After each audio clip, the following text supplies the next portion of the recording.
Part 2. The first time I really understood something was wrong was when Daniel's father called. His dad had always been able to read him in a way no one else could. When Daniel picked up the phone, I watched his shoulders tense just slightly before he forced lightness into his voice. "Hey, Dad. Yeah, everything's great. No, really, work's good. Just tired. You know how it is."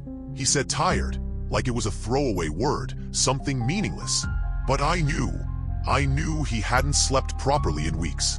Knew he woke up at 3 a.m. sometimes, staring at the ceiling like it held answers. Knew that when I asked how he was, the automatic response, "I'm good," was less of an answer and more of a reflex, like a flinch. One night, after another, "I'm fine, brush me off," I snapped. "You're not fine, Daniel. You haven't been fine for months." He looked at me like I'd slapped him. Then, quietly, "What do you want me to say?" "The truth." A long silence. Then, with a humorless laugh, "I don't even know what that is anymore." And just like that, the wall went back up. Fifth clue, the burden of self-sufficiency. I don't need help. Daniel had always been the strong one, the dependable one, the one who handled things. But now, that strength had twisted into something else, a refusal to let anyone in, even when he was drowning. The garage door had been broken for weeks. I offered to call a repairman. "I'll take care of it," he said. He didn't. His car needed an oil change. I reminded him. "I got it," he muttered. He didn't. Then came the day I found him struggling to assemble a new bookshelf, his hands shaking with frustration as he tried to force a screw into the wrong hole. "Let me help," I said, reaching for the instructions. "I've got it," he gritted out, jerking away. "Daniel, you're holding the manual upside down." Something in him broke then. Not dramatically, just a slow exhale, like a balloon deflating. He set the screwdriver down carefully, as if afraid it might shatter in his grip. "Why won't you let me help you?" I whispered. His answer was barely audible. "Because then I'd have to admit I can't do it alone." Sixth clue, the death of joy. What's the point? The guitar was the first thing I noticed. It sat in the corner of our bedroom, gathering dust.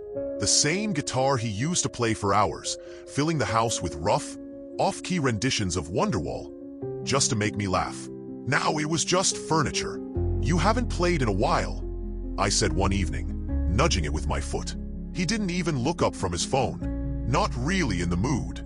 "Since when do you need to be in the mood to play? You used to say it helped you unwind." A shrug. "Guess it doesn't anymore." It wasn't just the guitar. His beloved weekend hikes? Too tired. His obsession with finding the perfect cup of coffee? Instance fine. Even his Star Wars debates had faded into silence. One night, I suggested watching The Empire Strikes Back, his favorite. "Nah," he said, "not really feeling it." That's when I realized it wasn't just that he'd lost interest. It was like he'd convinced himself these things didn't matter anymore. The breaking point, a storm in a coffee cup. It happened over something stupid. I made coffee the wrong way. Too much cream, the way I liked it, instead of his usual black. He took one sip and snapped. "Why would you make it like this?" he hissed, slamming the mug down so hard coffee sloshed over the edge. I stared at him. "It's just coffee.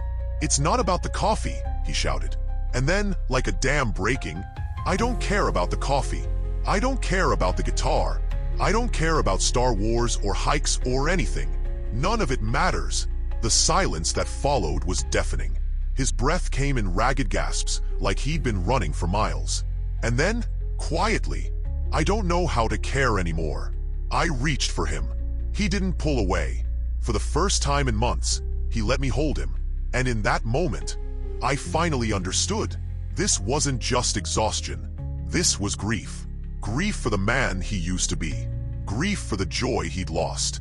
Grief for a life that had somehow, without either of us noticing, become something he no longer recognized. To be continued. Final part will explore the aftermath, confrontation, vulnerability, and the first steps toward healing. Would you like any adjustments to tone or pacing? Should we visit my parents or yours this weekend? You decide. Do you want to watch a movie or just go to bed early? Doesn't matter. It wasn't just preferences. It was like he was erasing himself, piece by piece. Second sign. The two faces of Daniel. At home, he was a ghost. He moved through rooms like a man underwater, slow, silent, distant. He'd sit on the couch, staring at the TV without really watching it, his phone untouched in his hand. Conversations became monosyllabic. How was your day? Fine. Anything interesting happen? Nah.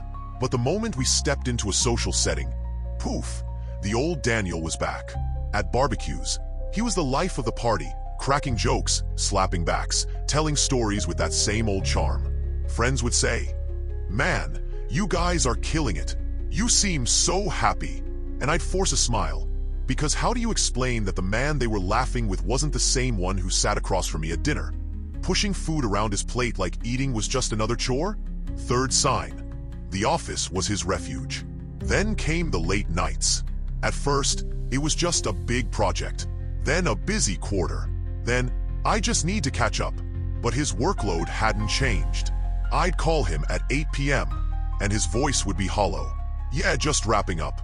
Don't wait up." When he was home, he'd retreat to his laptop, typing with a quiet intensity, like if he just worked hard enough, he could outrun whatever was haunting him. I tried to reach him. "You've been working a lot," I said one night, rubbing his tense shoulders. He didn't look up. "Gotta keep the lights on." "We're fine, Daniel. You don't have to." "I know," he cut in, voice clipped. "I just need to get this done." But it wasn't about the work. It was about control. Work was predictable. Work didn't ask him how he was feeling. Work didn't expect him to be anything other than efficient. The breaking point. It all came to a head on a random Thursday. I'd made his favorite meal, spicy garlic shrimp, the dish he used to request every birthday. He took one bite, chewed mechanically, and said, "It's good." No enthusiasm. "No, this is amazing." No second helping. I stared at him. "Do you even like it anymore?"